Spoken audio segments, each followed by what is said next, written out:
pues primero que tengan en cuenta que hay 1 millón de infecciones que pueden cursar con síntomas, digamos, de carácter psiquiátrico. Nos vamos a enfocar en unas bastante puntuales, que si no estoy mal, pues deben ser las que les hablaron en clase, o sea, son las que me hablaron a mí en clase cuando yo vi, digamos, esa clase. Entonces supongo que les siguen hablando de las mismas, son igual las más importantes, las más características y las que más ustedes se van a encontrar en la clínica. Entonces la primera es el virus de la rabia, es un virus de la familia Rhabdoviridae y se puede transmitir de diferentes maneras, se puede transmitir por humanos o se puede transmitir por animales. La transmisión por humanos es supremamente peligrosa, o sea, tiene una tasa de mortalidad altísima, no es tan común, porque pues no es tan común que un humano con rabia los muerda. Entonces la más común y la que más se van a encontrar es transmisión por animales. Entonces los animales como los perros son los más comunes de todos y los murciélagos, pero también los zorros y los gatos la pueden tener. Entonces el virus de la rabia se inocula en la saliva, entonces llega entre el animal y está presente en la saliva y por medio de la saliva se va a transmitir. ¿Qué quiere decir esto?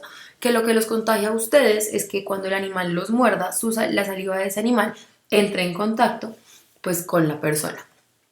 Se transmite por nervio periférico y no por, digamos, por vía hematógena. Entonces, ¿esto qué significa? Que lo que va a infectar no es que el virus entre a la sangre, sino que el virus entre en contacto directo con los nervios periféricos, que igual eso es muy fácil en el momento en el que penetra la piel.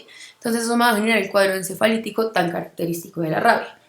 Va a tener un periodo de incubación que puede ser muy variable y precisamente por eso lo tenemos, digamos, que atacar tan rápido y va a variar dependiendo del sitio de contacto. Entonces, entre más cerquita esté al sistema nervioso central, entonces por decir algo la cara, pues el periodo de incubación va a ser mucho más corto que si está más lejos, por decir algo el pie. Entonces, se habla en la literatura de que los periodos de incubación pueden variar, pueden durar de 60 días a un año, en casos muy extremos. Sin embargo, lo normal es que esos periodos de incubación duren alrededor de una semana y que después de una semana el paciente empiece a presentar síntomas. Entonces uno habla de una semana como el periodo que tenemos para, digamos, darle el tratamiento adecuado a este paciente.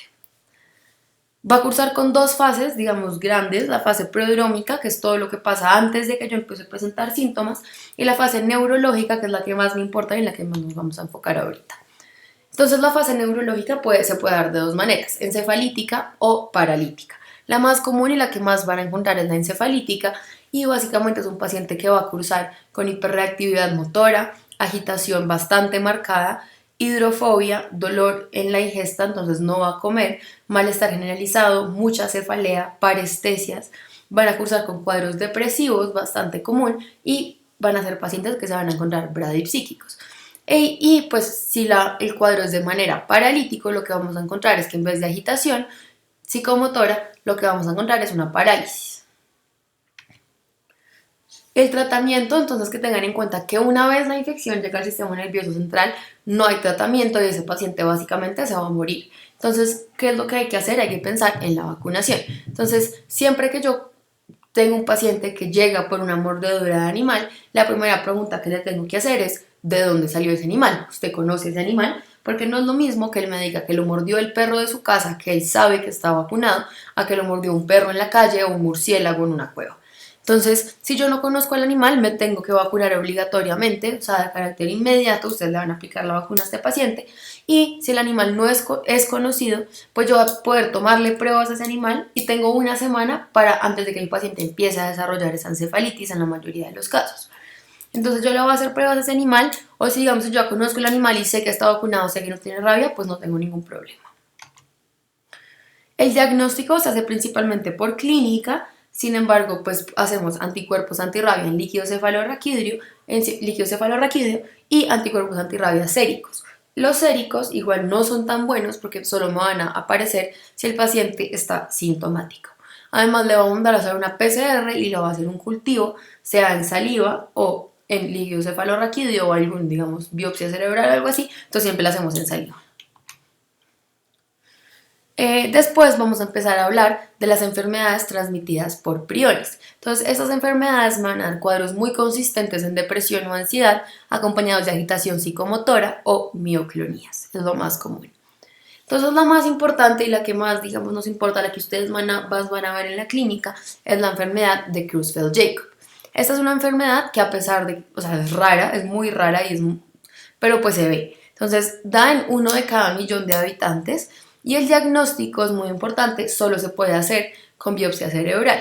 Pero, ¿qué pasa? Es una enfermedad que por sus características que ya vamos a ver es altamente contagiosa. Entonces es muy difícil que ustedes convenzan a un cirujano que les haga una biopsia cerebral para diagnosticar un Creutzfeldt-Jakob. O sea, todos le tienen mucho miedo porque es súper contagiosa. Entonces, pues hay que tenerle mucho cuidado. Suelen cursar con trastornos conductuales muy bizarros y muy poco convencionales, entonces ese paciente que tiene problemas de conducta pero no les da con absolutamente ningún diagnóstico, como que en verdad son unas vainas rarísimas, y además suelen cursar con demencias y mioclonías. Entonces usualmente esa es como la triada clásica que ustedes van a ver en esos pacientes: demencia, trastorno conductual, mioclonía. Y además, cuando llega al tálamo va a producir una enfermedad que se llama el insomnio familiar fatal, que es de carácter hereditario casi siempre cuando ya llega a este punto, y es un punto en el que básicamente tenemos una enfermedad que ya es no reversible. Puede ser familiar o iatrogénica, entonces puede ser hereditaria en algunos casos. Lo más común es que sea iatrogénica, que no sepamos de dónde viene y que, digamos, ahí es muy común que la causa se revierta y pues la persona mejore. Y en la fase premórbida, y esta es importante que la tengan en cuenta, porque el 90% de los pacientes van a morir antes del primer año después del diagnóstico. ¿Por qué? Por lo que les decía, es una enfermedad que no tiene cura a menos que la causa se revierta, digamos. Y además los médicos le tienen mucho miedo, entonces como no se diagnostica, no se trata. Entonces van a cursar con trastornos del sueño, trastornos alimentarios bastante marcados, fatiga, una progresión muy rápida del cuadro demencial y además alteraciones en la conducta, lo que les decía, muy bizarras y muy extrañas. Entonces los criterios diagnósticos, como pueden ver acá, los únicos criterios definitivos son o los hallazgos en la biopsia, la confirmación de la proteína priónica en un Western blot, que esto ya pues es lo que más hacemos, es como lo más, digamos, son nuevos métodos que se han venido empezando a implementar, entonces pues nos mejora un poquito el pronóstico de estos pacientes, o la presencia de neurofibrillas asociadas al Scrapie, que ahí venimos hablando de inmunohistoquímica. Entonces, hay otros criterios probables y posibles, sin embargo, con esos yo no puedo hacer un diagnóstico acertado. Y pues aquí que tengan en cuenta que existen otras enfermedades asociadas a priones. En el humano pues tenemos Creutzfeldt-Jakob, el insomnio familiar fatal de que les hablaban, el CURU, que es bastante raro, o el síndrome de Hertzmann-Strassler-Schenker, que también es bastante raro. En el ganado vamos a encontrar la encefalopatía espongiforme bovínica, que es la famosa enfermedad de las vacas locas. En las ovejas y las cabras el Scrapie, en el bisón encefalopatías transmisibles de visión. Sí, como que hay bastantes enfermedades en los animales, en los humanos solo tenemos esas 4 hasta el momento y sin embargo igual son bastante raras. Entonces, ¿cuál es la fisiopatología de las encefalopatías espongiformes? Que son estas enfermedades transmitidas por priones. Entonces, se hace un depósito de isoforma anormal con alto contenido de láminas beta y resistencia a degradación de proteasas de proteínas priónicas. Las proteínas priónicas son esas que están en la membrana celular. Entonces, como yo tengo una alta degradación alta resistencia a la degradación de proteasas y un alto contenido de láminas beta, eso es lo que hace que sea tan contagiosa. Y por eso es que hay un proceso especial determinado, un protocolo diferente para esterilizar los instrumentos, para organizar las salas de cirugía cuando se va a tratar con este tipo de pacientes. Y usualmente la parte de genética se asocia a una mutación en el cromosoma 20, es una mutación que no se sabe muy bien ni en qué genes es ni cómo funciona, solo se sabe que está como en este cromosoma. Y entonces, ¿qué va a ver yo en las biopsias? Es una enfermedad que es muy rara porque a pesar de ser infecciosa, yo no voy a encontrar absolutamente nada de inflamación y voy a encontrar una pérdida neuronal bastante marcada y un estado esponjoso que se va a ver básicamente de esta manera. Entonces, como pueden ver, se ven como huequitos, como si haya algo como que hubiera penetrado, se ve como una esponja. Y después tenemos pues las encefalitis virales. Las encefalitis virales, hay 1 millón de virus que me pueden generar encefalitis. Los más importantes son los herpes virus, porque pues son virus que son demasiado comunes en nuestro medio, sobre todo en Colombia. Tenemos una alta incidencia y prevalencia del herpes virus, entonces pues es el que vamos a ver ahorita. Entonces acuérdense que tenemos 2 tipos de herpes tipo 1 y herpes tipo 2. El herpes tipo 1 es el que vemos en la boca y es el que tiene muchísima gente, como que en verdad es súper común, no es nada malo. Sencillamente como que le salen como fueguitos en la boca y cuando tienen depresiones del sistema inmune pues vuelven a salir. Y el herpes tipo 2 es el que aparece en los genitales. Entonces el herpes virus es un virus que es ADN, se especula que el reservorio se guarda en el ganglio de Gase y que si hay un compromiso inmune muy severo puede llegar al sistema nervioso central. Entonces el paciente que ustedes comúnmente van a ver con encefalopatía producida por herpes virus son pacientes que están inmunocomprometidos, entonces pacientes que tienen VIH, pacientes que están inmunosuprimidos, sea por algún medicamento, o sea por uso de corticosteroides, sí, como por ese tipo de cosas. Pacientes trasplantados, sí, como en ese tipo de condiciones.